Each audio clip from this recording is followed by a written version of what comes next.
I moved to a new town about a year ago.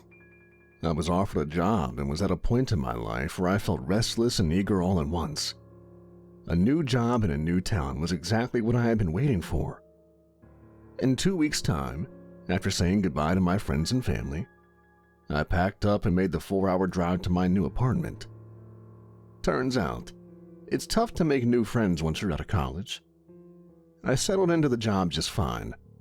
My coworkers and daily routine both to my liking. Meeting new people was difficult though. I didn't go to church, I didn't really go out much, and I wasn't part of any club. After a couple weeks of maddening isolation, I forced myself to go to a bar, determined not to leave until I met a few locals.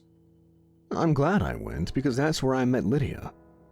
I happened to sit down next to her, and after I ordered my drink, she noticed me and smiled, commenting on my shirt. That sparked our conversation, and eventually, after a few drinks, I summoned the courage to ask her out to dinner. She said yes, and my life was suddenly exciting again. I couldn't stop thinking about her, and couldn't spend enough time with her. She was amazing, and our date turned into 2, then 3, until finally she came over to my place for the night. In the morning, there was no question of how we felt about each other. As the weeks turned into months, our relationship only got better. We never fought. We never argued. Hell, we hardly frowned at one another. I knew that we hadn't been dating that long, but even so, everything was so perfect that I was convinced we would stay like this forever. One thing that did strike me as odd, though, was that she never wanted to spend the night at her place. We always ended up in my apartment, which was fine, but it struck me as kind of strange. I had seen her place only once, and it seemed perfectly fine. Her apartment consisted of an entire top floor of a 3-story house, fairly old but well kept. I asked her about this once or twice, suggesting we end the evening in her bed, but she always wriggled out of it. I didn't press her too much. Her excuses always mildly valid. Well, all that has changed. You see, we did end up at her place for the night. And by gosh, I wish I had listened to her.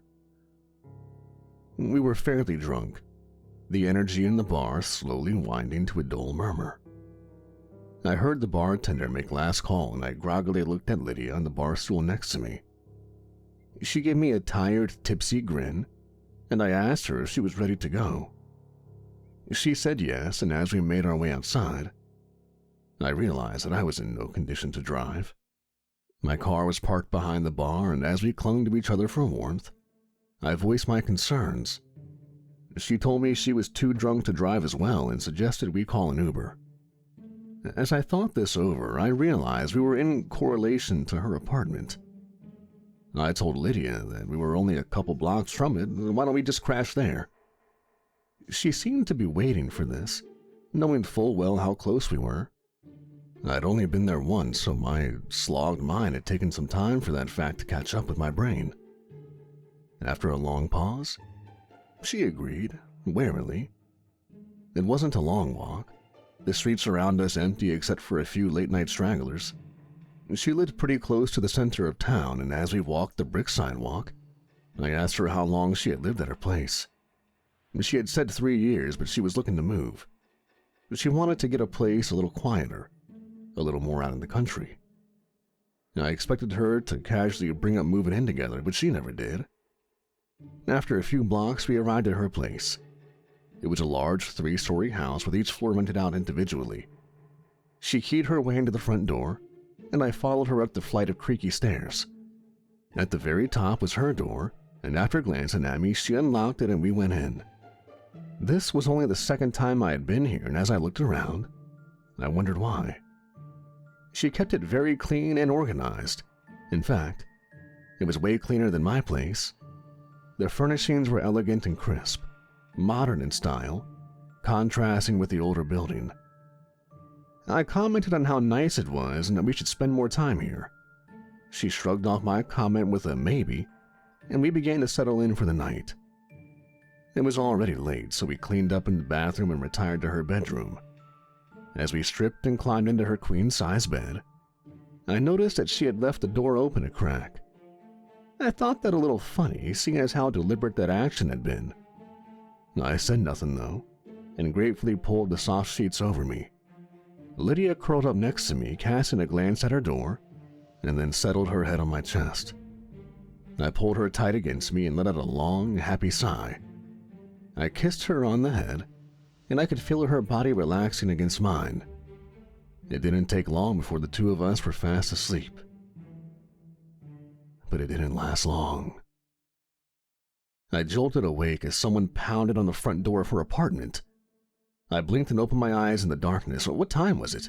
Who the hell was that? I reached over to the nightstand and checked my phone. It was 3:30 a.m., way too late for someone to be stopping by unannounced. I went to sit up, but Lydia clutched my body, her hands trembling against my shoulders. I looked down at her, confused as to why she wasn't letting me up. I asked her who was at the door, and she didn't answer, just held me. Another trio of knocks, and louder this time. I went to sit up again, asking her what was going on, but she looked up at me with fear in her eyes. "Don't get up," she begged. I was thoroughly confused now, her reaction puzzling me. Who was at the door? Was she keeping something from me? Was she hiding something? I wondered if this was some ex-boyfriend drunk and trying his luck. Just the thought of that made me want to get up and see who it was, size this piece of shit up. Who the hell did he think he was? Lydia was mine, and I wanted everyone to know that. I tried to pry Lydia off me, expressing my thoughts, but she shook her head, telling me it wasn't an ex. I wasn't sure I believed her, but I could tell that, regardless, she was terrified. She put her hands over her ears as another pounding on the front door echoed into her apartment. I took her face in my hands, forcing her to look up at me. I told her I needed to go see who it was. Maybe someone was in trouble. Maybe something had happened. In truth, I just wanted to make sure it wasn't some asshole ex of hers. Tears began forming in her eyes, and she looked directly at me, bottom lip quivering. "Please, do not open that door." Another loud knock as furious as the others. As I lay there, I noticed there was no yelling from the other side of the door. And typically, this late at night, a visitor would announce themselves. Mercifully, it stopped. I waited, unaware that I was holding my own breath, waiting for the pounding to continue. But it didn't. Exhaling loudly, Lydia softened against me. I could tell that whatever had just happened had been a semi-traumatic experience to her. I tried to question her, but she begged me to just let her sleep. Stuttering, I forced myself to eat the questions crawling up my throat, and instead, put a comforting arm around her. Soon I heard her breathing steady into the deep rhythm of sleep. I stared at the ceiling, and wondered what the hell had just transpired. The next day was Saturday, so neither of us had to work. We woke up late, and I felt Lydia get up and go into the kitchen. As I enjoyed the warm bed, I began to smell coffee brewing. I smiled and forced myself up. It was a pleasant morning, both of us lounging on our couch, idly chatting about what we wanted to do that day. I didn't bring up last night's incident, waiting to see if she would. It was obvious she was avoiding the subject, refusing to even acknowledge it. She seemed to be in a good mood, though, so I decided to keep my mouth shut. When she wanted to talk about it, she would. Until then, I just needed to be a good boyfriend and not press her on it. I'd be lying, though, if I didn't say every part of me was bursting with irritated curiosity. I just wanted to make sure it wasn't some lover from the past, returned for some late-night action. As we finished our coffee, it began to rain outside, and I suggested we spend the day here, catching up on our TV shows, and maybe cooking some dinner together tonight. She seemed excited and agreed immediately, much to my surprise. I went and put on another pot of coffee as she queued up our show on Netflix that we were watching together. Glancing out at the gloomy day, I smiled and snuggled up next to Lydia, ready for our lazy day together. The hours slowly went by, both of us in full binge watch mode. As episode after episode was played, the day peaked into a cloudy climax and the dark gray outside began to fade into night. Both of us hadn't moved much, perfectly content on the couch, listening to the rain and the television. After one of the episodes ended, she suggested we start making dinner. I agreed, feeling my stomach rumbling, and asked her what she wanted to make. After some discussion, we decided to try our hand out at some homemade Chinese. I turned on some music on my phone as she went to the kitchen and began pulling out ingredients. She tossed me an apron with a wink, and I laughed as I tied it around my waist. I went to her and took her in my arms, dancing her around the kitchen, lip-syncing the song that was playing. She giggled and told me I was ridiculous, but then kissed me slow in my dance. We pulled away from each other and she began assembling the food. I wasn't much help, but I kept her entertained as she worked her culinary magic. We laughed and cycled through songs, our conversation light and flirtatious. After a lot of work, the food was finally done. We took our place on the couch again, piling the delicious-smelling feast in front of us on the coffee table. I queued up another episode and she shot me a smile, telling me today had been amazing. I wholeheartedly agreed and kissed her. Then we dug in with a vengeance. Lydia had outdone herself, everything coming out perfect. I gobbled down a couple of batter-fried pieces of chicken and told her we should do this again tomorrow. She agreed, but said that she'd like to sleep in my place tonight. I cocked an eyebrow at her, swallowing my food, and asked why we wouldn't stay here. She looked at me over her bowl of lo mein and said we had been here all day, why not mix things up? I put my food down and threw an arm over the back of the couch, expressing to her how great it was here today, that we should just put a bow on it and stay here for the night. I was still in my undershirt and boxers, for goodness sake. She looked at me a little unsteadily, wanting to argue with me, but knowing she didn't have a good reason. At least that's what I thought. I could see her struggling to come up with something, anything to get us out of here tonight. Eventually, she just sighed and nodded silently. I smiled and rubbed her shoulder, telling her it was going to be great. As I turned back to my food, I wondered if her reservations about staying here had anything to do with the person at the door last night. But what did she have to be afraid of? I was here, and I sure as hell wasn't going to let anything happen to her. We finished our food and stretched out on the couch, pushing deeper into our show. Lydia laid down on top of me, and after a couple of hours in that position, I felt myself begin to drift off. I could feel Lydia doing the same, both of us surrendering to the food and the steady rain. Together, they gently lulled us to sleep. I startled awake as someone pounded on the front door. Lydia sprang up on top of me, her knee thudding into my ribs.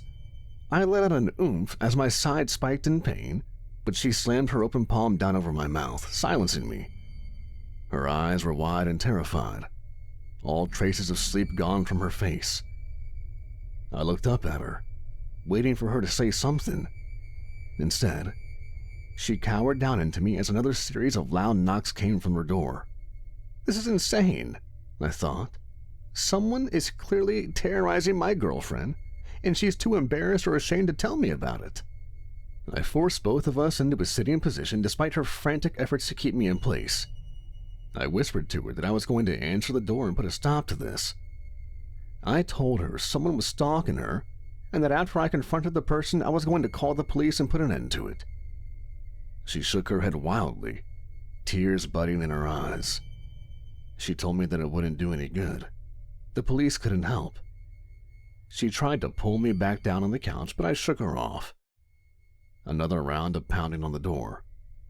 I told her I was going to answer it unless she told me what was going on. She bit her lip, huddled on the couch, or stretching her face. She said I couldn't answer it, begged me in hushed whispers to just wait until it went away. "Who is it? You have to tell me," I said in a soft growl, leaning close to her. She looked up into my eyes, tears staining her cheeks, and whispered, "It's the devil." The way she said it sent a chill down my spine. What? What did she mean by that? 3 long knocks shook the frame of the door. I looked at my phone and saw it was a little after 3 in the morning. For a moment, I was completely frozen with indecision. I wanted to protect my girlfriend and confront this head on, but the way she was looking at me, begging me to just leave it alone, tore my mind in the other direction.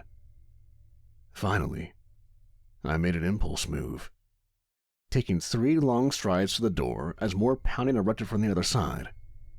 Seeing me, realizing what I was doing, Lydia leaped from the couch, screaming not to open it, her eyes bulging from their sockets.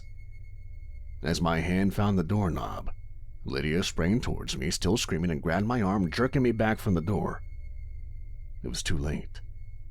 I had turned the handle, and the door popped open a crack, letting in an empty darkness. But there was something in that darkness. Lydia shrieked and tightened her grip on me, dragging me backwards into the bedroom, her face swelling with absolute terror. She shoved me into the bedroom, screaming at me, her voice cracking. Just before she slammed the door shut, I saw something walk into the apartment, dragging shadows behind it. Lydia locked the bedroom door and leaned against it, sweating and breathing heavily. She looked at me and I saw fear in her eyes I didn't know existed. She met my gaze and slowly shook her head, unable to believe what I had done, and panic dripping from every pore. I didn't know what to say. Stunned by her reaction and terror, I stood by the bed slightly shaken and confused. Something knocked hard on the bedroom door. Lydia let out a little shriek and then quickly covered her mouth. She squeezed her eyes shut, and I heard her praying quietly. I didn't know what to do. I stood there stupidly, mouth agape. Someone was in the apartment. I had seen him come in. Reality was slowly sinking in, pushing aside the confusion and filling me with the icy cold of fear. Someone had walked into her apartment and was now pounding on the bedroom door. I swallowed hard, that icy fear tickling my stomach. We could be in serious danger. I needed to call the police, but both of our cell phones were by the couch, discarded where we had fallen asleep. I had to do something. I needed to try and take control of this. I took a deep breath and stepped forward, taking Lydia by the shoulders and moving her away from the door. She fought me for a second until I assured her I wasn't going to open it. Another sharp rasp on the door. Heart racing, I pressed my ear against the wood. I didn't hear a sound between the knocks, not even breathing. Summoning my courage, I cleared my throat and asked who they were and what they wanted. A pause. I jerked back as another assault on the door rattled the hinges. I stared at Lydia, looking for guidance, hoping she had an answer to this madness. Every second that passed, I felt increasingly scared, the gravity of our position sinking deeper and deeper into my mind. It's the devil. I shook my head, disregarding the thought. That was ridiculous. An impossibility, and I wasn't going to humor it. And yet, I felt something on the other side of the door. I couldn't explain it, but it was this feeling, this weight, like there was a black hole sucking me through the wood. I suddenly heard movement from the other side, and I pressed my ear against the door once again. I didn't hear anything, and I wondered if maybe, just maybe, the person had left. Quietly, I got down on my hands and knees and looked under the door. A large yellow eye and black face was staring back at me from the other side. I screamed as soon as I saw it, pain rocketing through my eye socket. I fell back, clawing at my face as my vision swam and stars exploded in my skull. Lydia screamed and dropped to her knees next to me, asking what was wrong. After a few seconds, the pain receded, and I blinked back tears. Lydia just held me, terrified, and I looked at her, rubbing my eye. Her lip was quivering, and I could tell she believed what she said. That whatever was on the other side of the door, she thought it was the devil. I realized my own heart was racing, and I took a few steady, deep breaths. That eye. I shivered, not even wanting to think about it. I had never seen anything like it. The way it dilated when it saw me. The sick yellow color. What the hell was in here with us? 3 more knocks on the door. Lydia curled up into me, tears freely falling from her eyes. I was so confused and scared I just put an arm around her and stared at the bedroom door in the darkness. What was I supposed to do here? God help me, what was I supposed to do? He's come for me, Lydia wept, sobbing openly now. I told him I was his if he would just give me happiness. I was a little girl. My parents were so mean. Her big wet eyes looked up into mine. I didn't know what I was doing. I'm so sorry. She covered her face now. God never answered my prayers and I was so sad. I just wanted to be happy, so I thought, oh, what have I done? I took her face in my hands, forcing her to look up at me. Voice shaking, I asked what the hell she was talking about. A deep seed of terror rooted in my gut. After another bone-shaking series of knocking, she told me that when she was a little girl, her parents abused her. She cried herself to sleep night after night, begging God to send an angel to save her. God didn't seem to be listening, and so finally she turned to the other side. She promised the devil that he could have her if he would only bring her happiness. 3 days later, her parents died in a car accident, and she moved in with her grandparents who loved her deeply. In the blackness of the bedroom, trapped and afraid, I listened to her story and felt nausea churn my stomach like rotten butter. As the words poured out of her mouth, I couldn't shake the image of the eye staring back at me from under the door. 3 more knocks. I jumped as the wood splintered and whatever was behind the door shifted again, a new sound entering the darkness. It sounded like something was dragging nails across the wall just outside the bedroom. Over and over again, the muted scraping sound pierced the pockets of silence. I pulled Lydia up onto the bed and sat her at the foot of it. I stood in front of her, sweat trickling down my spine, and asked her what she was talking about, asked her if it was true. She started to cry again, hands reaching out for me, but I grabbed them and pulled them to her sides. I asked her again, trying to block out the scraping sound against the wall. She nodded and said that it was true. She told me that for the past 6 months, if she was home, the knocking would start around 3 a.m. At first, she thought it was an intruder and called the police. But when they didn't find any traces of anyone at their 4 separate visits, they stopped taking her seriously. Eventually, about 2 weeks in, she remembered the deal she had made when she was a little girl. She remembered who she had made it with. I didn't know it would be this soon, she croaked, looking up at me, her face stained with tears. I shot a nervous glance at the door as the scraping sound was followed by more pounding. I forced myself to breathe. If what she was saying was true, why doesn't it just come in? What's stopping it from kicking the door in and snatching my girlfriend? I couldn't make sense of it and turned these questions on Lydia, still sobbing. She said she didn't know either. She said that whenever the knocking started, she would just wait until it stopped. Sometimes it'd be a few minutes. Other times it would last till morning. She said that she felt that it was powerless unless she opened the door and let it in. Something about the doors, the separation of victim and prey, stopped it. I didn't know if it was some supernatural reason or maybe spiritual, but either way, I was thankful for it. But now, we were trapped with no way out. We were on the top floor in the bedroom with only one window looking out on the street below. Our cell phones were out there with the thing, and we had no way of communicating with anyone from in here. Again, I didn't know what to do. My mouth was dry and hot. Shooting another glance at the door, I went to the window and looked out. And despite being in town, the streets were empty and the sky dark. I tried to open the window, but couldn't. My muscles strained as I put all my might into it, but it was no use. Lydia saw what I was trying to do and came over to help, bumbling that it should be open. It was always open. Even with the two of us, we couldn't get it to budge. Frustrated, I slammed my fist into the pane as the bedroom door shook, accompanied by more scraping across the walls. It was useless. We were trapped in here. Lydia collapsed to the floor, backing herself against the wall, covering her ears against the barrage against the door. Exhausted and terrified, I slumped down next to her.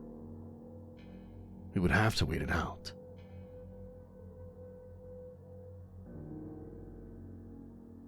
It's still knocking. Lydia is crying in my lap. We haven't moved.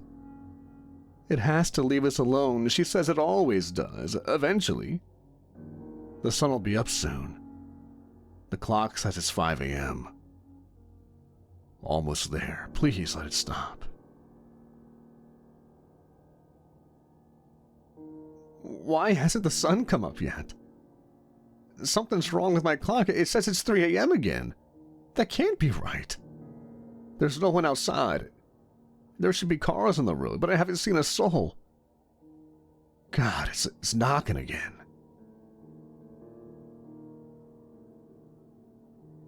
I'm so tired. Screaming and pounding on the floor hasn't done any good. No one seems to hear us up here. I still haven't seen anyone outside. I tried breaking the window, but I can't even get it to crack. Something's going on. None of this is making sense.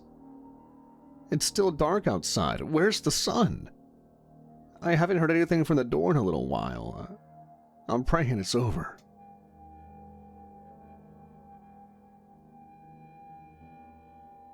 Oh man, I'm getting hungry. I don't know how long we've been in here. Lydia is asleep on the bed. She cried herself to sleep. The knocking is back, louder than ever. I can feel it just beyond the door. I'm so scared. I don't know what to do. Where is everyone? Why hasn't someone come to see what's going on?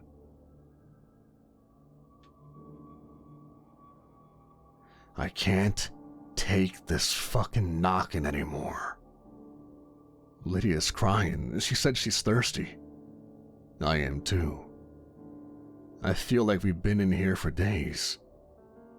I feel like I haven't seen the sun in ages.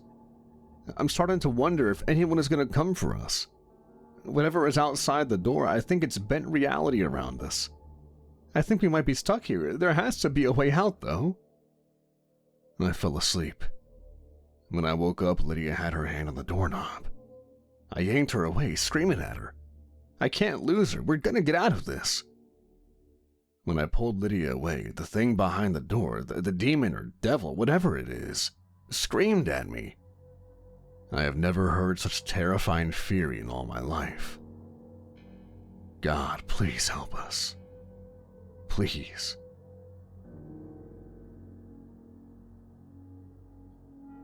Lydia is getting sick. We're never getting out of this room unless I do something. We're both dehydrated and Lydia isn't gonna make it much longer without some water. It's knocking. Each blow crunching into my skull like a drill. Where is everyone? The clock still says 3 a.m.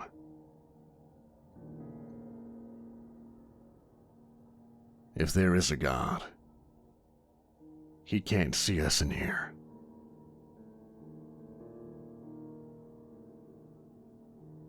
Ah, fuck this. We're dying. I need to do something. Lydia has been laying on the bed for hours. I don't remember the last time I saw her move. Should check on her, but I'm so tired. The knocking is constant now. It hasn't stopped in hours. I think I'm going insane. This is it. Lydia needs medical attention or she's gonna die within the day. It's still dark out. The clock says 3 a.m. and I feel like I'm going deaf. The constant thundering against the door of a relentless assault on my senses. I'm gonna open the door. I have to, or we're gonna die. Whatever awaits us on the other side can't be much worse than this. I have to try something. I can't just let her die. I can't. I'm going to open the door. I can hear it screaming again. It sounds excited. There's another noise behind its howls. It sounds like someone quickly flipping through radio stations. I don't know what it means. It can't be good. God, if you're out there, I could really use some help. Please save us. I'm going to open the door now.